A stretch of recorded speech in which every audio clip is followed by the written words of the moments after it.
Episode 2, scene 3. Wide shot, take 1, action. Bienvenue à Riverwood, la version kenyane d'Hollywood. Nous sommes sur le plateau de Love 101, une comédie dramatique sur la vie d'une vingtaine de personnes qui ont des difficultés amoureuses. Le nom Riverwood vient de cette route, River Road, où la plupart des films se tournent.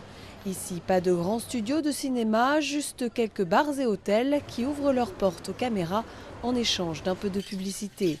Les films y sont tournés en quelques jours, les séries télé en quelques semaines.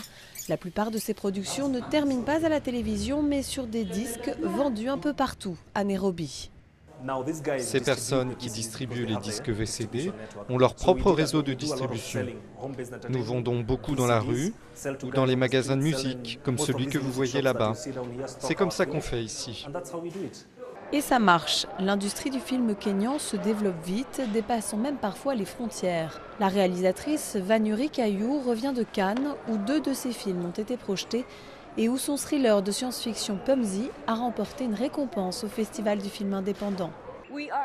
Nous sommes un continent de gens qui s'aiment et qui s'amusent et qui sortent. Il y a plein de choses très positives ici.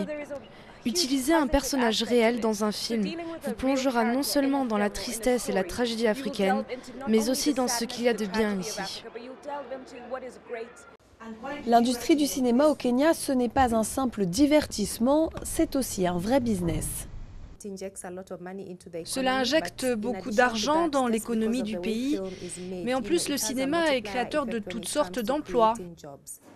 L'industrie du film kényan est toujours loin derrière Nollywood, Nigeria, le centre névralgique du cinéma africain.